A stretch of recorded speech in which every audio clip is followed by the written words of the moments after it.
I was married for 18 years. 18 long, committed, faithful years. I'm 46 now. My wife, ex-wife, Sandra, she's 44. When we met, she came into the relationship with a little girl, just 3 years old. Her name was Kayla. In some ways, I married them both that day. I raised Kayla like she was my own flesh and blood. From bedtime stories and scary fevers in the middle of the night to the piano recitals where she'd nervously plunk one-handed songs while peeking back to find my face in the crowd. I was her dad, not by blood, but by every other measure that matters. Sandra and I had our share of arguments over the years, like any married couple does, but I believed in us. I truly thought we were solid. I ran a small HVAC business, nothing big or glamorous, but it was stable, honest. I wasn't rich, but I worked hard, and I made sure they had everything. Every birthday was celebrated. Every vacation, even during the lean times, was planned around their joy. They always came first. Looking back now, I realize the signs had been there for a while. Sandra started going to the gym more often. Her girls' nights became more frequent. She guarded her phone like it held national secrets. I only asked her once, just once, if something was going on. She accused me of being paranoid, said I was insecure and needed therapy. So I shut my mouth. For a while, 6 months before everything imploded, I found a hotel receipt in the pocket of her coat. It was dated the same weekend as one of her supposed girls' retreats. I didn't confront her right away. I wasn't stupid. I kept quiet. I waited, collected more. I found messages on her smartwatch. Strange late-night meetings with a co-worker named Tom. Then the final blow, a photo in her private email. One she forgot to log out of on the family iPad. It was her in bed with him, smiling like a damn teenager. I confronted her that same night. She didn't deny it. In fact, she looked relieved. She said she'd been feeling lost for years and didn't know how to tell me. And then, like she was reading from a tired old script, she said, "Tom makes me feel alive again." I didn't shout. I didn't throw anything. I just stood there in that silence you feel in your bones. When I told Kayla, now 21 and home from college for a break, she exploded on me. "You're just going to let Mom go? You're not even going to fight for this family? God, you're a coward."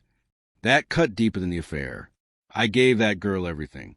I walked her to kindergarten, taught her to ride a bike, stayed up when she had nightmares, helped her through her first heartbreak. I was her dad in every way that counted. And now I was the coward who didn't fight hard enough for her mother. So I stopped trying. I filed for divorce within a week. Gave Sandra the house, the car, split the retirement funds evenly. I just wanted it done. Over.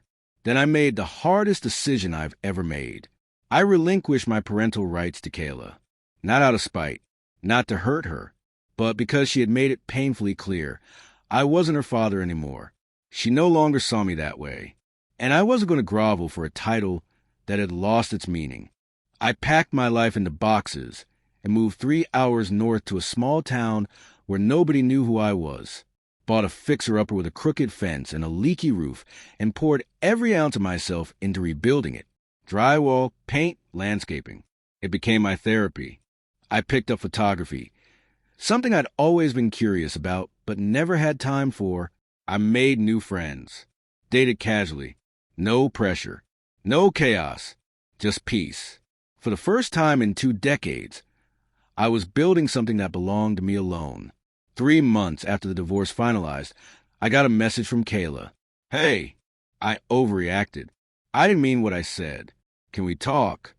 Then came a second one from Sandra. "I know you probably hate me, but I'd really like to have a conversation. Tom and I aren't together anymore." Of course not. Tom was married. Turns out he went back to his wife. I guess his alive again phase had an expiration date. I ignored both messages at first. But then Kayla sent me a photo. The one from her college graduation. The ceremony I wasn't invited to. In the picture, she was crying. She wrote, "I miss my dad." It gutted me. But something inside me had shifted. Maybe it broke. Maybe it healed. I don't know. I replied, "I loved you like my own, always."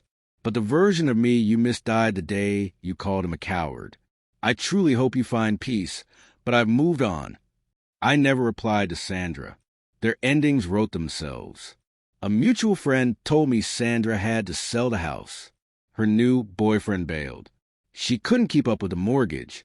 Kayla moved back in for a while, but eventually left for a job in another state. Things between them are apparently strained now.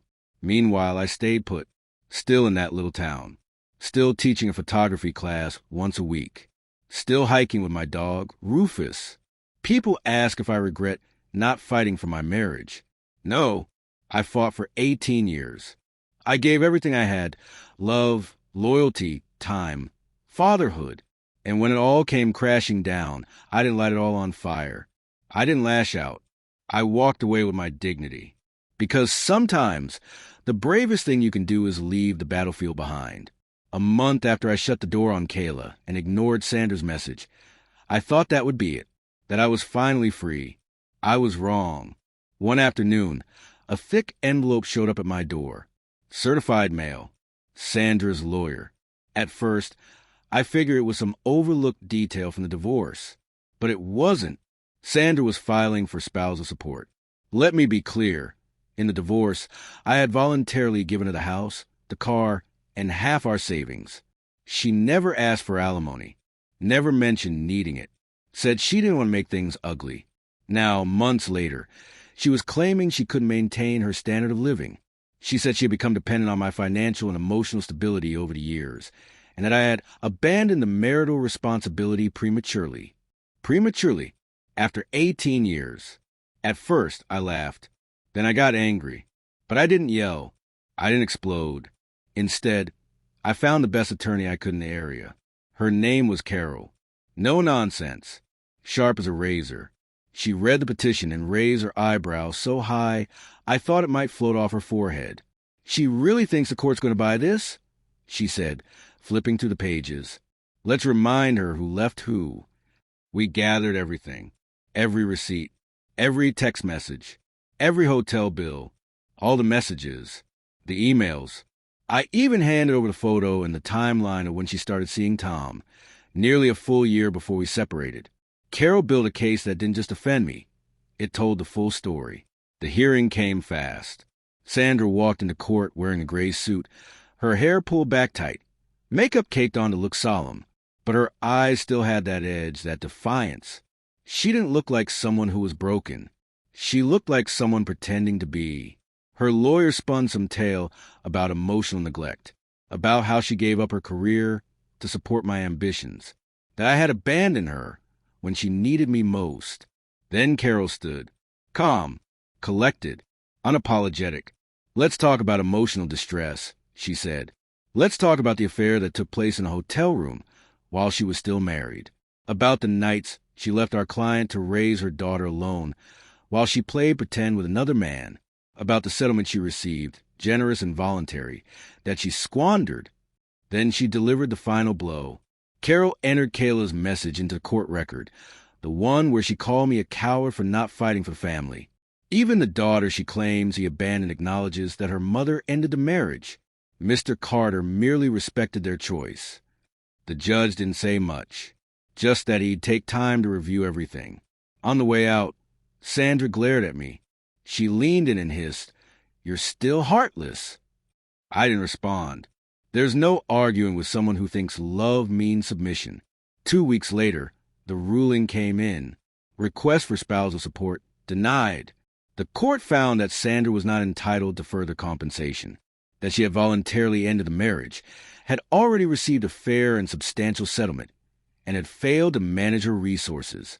The judge even added that future attempts to reopen financial matters without new evidence would be considered harassment. That was the nail in the coffin. 2 days later, Kayla messaged me again. I didn't know she was going to do that. I swear, she didn't tell me she was suing you. I believed her, but it didn't matter anymore.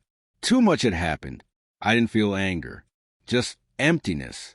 I replied, "You'll always be a part of my story, but I've closed that chapter. I wish you well." She never responded. Sandra, on the other hand, took to Facebook, posted cryptic quotes about betrayal. about deadbeat men, about surviving emotional abuse. I never responded, never corrected her, never defended myself. Let her rot in the fiction she built for herself. Now, it's been 2 years since all of that.